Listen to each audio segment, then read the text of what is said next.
Hi guys, and welcome back to a brand new match preview here on the channel. My name is James, and in today's video we're going to go ahead and sit down and talk to you guys about Reading's upcoming away fixture against Exeter City. Now this match preview is a little bit late. It's actually the day of the game, and I'm only just getting time to sit down and talk about it now. But I've done the research, so I thought, listen, there's no point in just leaving that all to myself.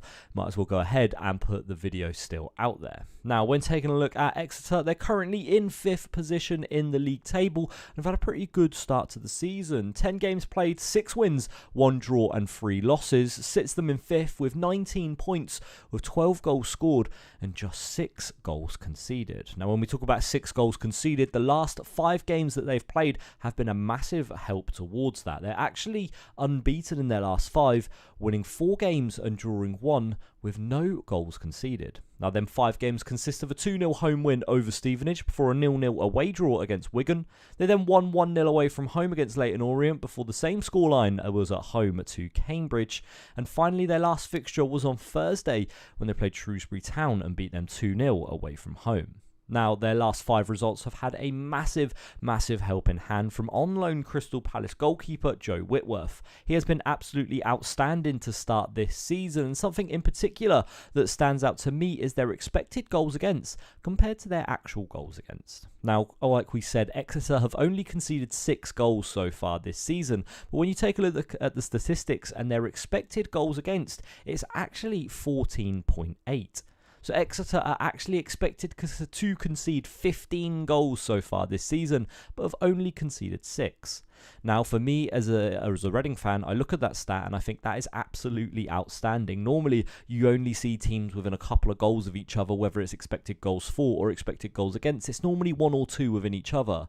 But the fact that there's a 9-goal gap here, to me, is a little bit of a cause of concern if I was an Exeter fan, because for me, it just shows that, look, they're going to come eventually. Joe Whitworth isn't the Terminator. He isn't Superman, because if he is, he'll be playing for the Crystal Palace first team and he'll be called up in January back to the Palace side. But look, so far, he started off this season absolutely exceptionally. And for me, I'm hoping that the penny drops in this fixture and Reading are able to finally break that Exeter defence. But look, 9-goal difference between your expected goals against and goals that you've actually conceded. Eventually it's going to level out and the luck's going to go a little bit in the opposite direction. And for me, I'm hoping that happens this Saturday.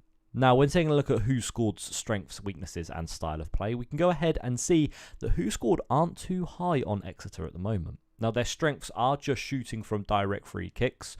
When taking a look at their weaknesses, you can see it's aerial duels, avoiding individual errors, defending set pieces, stopping opponents from creating chances, and avoiding fouling in dangerous areas. Now, I think that could be really helpful for Reading in this fixture. Fouling in dangerous areas will open up the opportunity for either Charlie Savage or Lewis Wing to get on one of them set pieces. You'll also be able to see avoiding individual errors is quite important as well. Reading play a pressing game, and if they're able to press the defence and they're able to cause individual errors, will be able to get in with a chance on goal. Aerial duels as well. Listen, I spoke about this in the Crawley game. Teams that struggle with aerial duels normally struggle with set pieces, and it says that Exeter also struggle with that. So look, if it's something Reading can take advantage of, like they did on Saturday when we were able to score from a set piece, when Mbenge was able to score, hopefully we can see that in this fixture. Sam Smith as well had a lot of aerial opportunities, I think, in the game against Crawley, was just unable to take the majority of them. So look, maybe we see it again happen in this game and Sam Smith is able to bury one in the back of the net.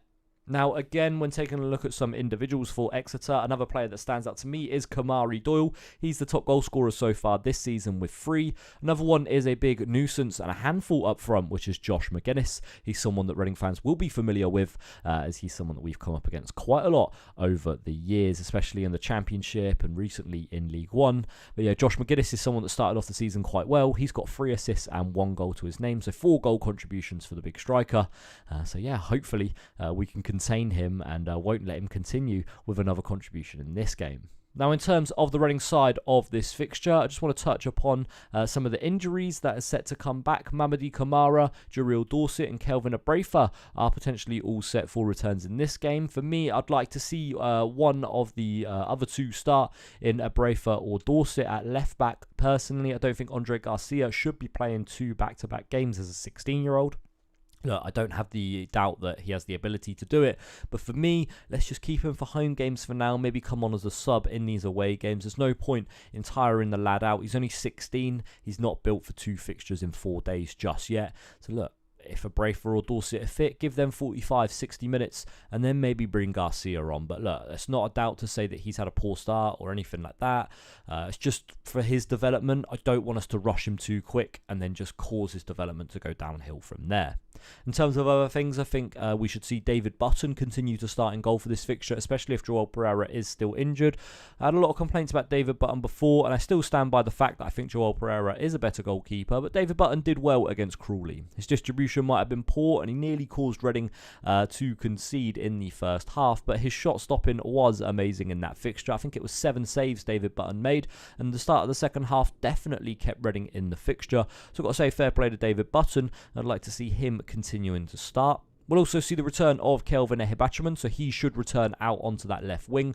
So we should see Kelvin back for this fixture. I don't know if it'll be a Kande and Ehibachiman or whether it'll be Chem Campbell and Ehibachiman, but either way, I think Kelvin will slot straight back into the team. Again, I think Sam Smith will play, and it's very interesting to see whether or not Harvey Nibbs will slot back into the midfield, or if he will continue out on the wings. We could see Ehibachiman and Nibbs out on the wing, or we could potentially see Ben Elliott be dropped for a Savage, Nibbs, and wing centre midfield position. As for me, look, I think out of the 3, Ben Elliott maybe hasn't had the best of games. I think Savage, in particular, doesn't have good performances on the pitch. He just comes up with numbers. Listen, he runs around a lot, but when it comes to technical football ability, I think Ben Elliott is 100 times better than Charlie Savage. But when it comes to the performances so far this season, I think maybe you can say Charlie Savage, in terms of his numbers, is just a little bit better than Ben Elliott. Ben Elliott does lose the ball quite often, but I feel like Savage does as well. It's a difficult one because I think they're both good players, but I just think they bring such different qualities to the pitch. Could potentially see Ben Elliott drop for this game, so Nibbs can come back into the midfield, and then obviously we see them 2 out wide. But look, overall, in terms of a score prediction, normally I don't do score predictions, but I did one in the last fixture, and I actually got it right. Look, a broken clock is right twice a day, so hopefully I can be right twice in a row and get the score prediction right for this one.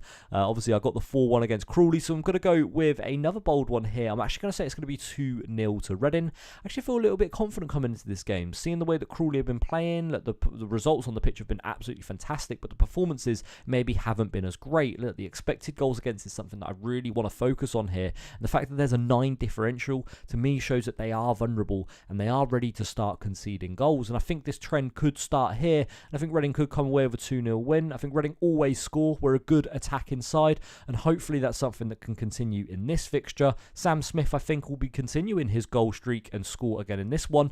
Lewis Wings also got 2 in his last 2, so we potentially could see another Lewis Wings special, but I'm also going to go with a first professional goal for Adrian Akande in this fixture. So I'll go with Smith and Akande to get the goals as Reading run out 2-0 winners and finally get that first away win of the season. That's going to be it for this one today, guys. Thank you very much for watching. My name's been James, and we'll see you later on today for the match review. Thank you for watching. We'll see you next time. Bye-bye.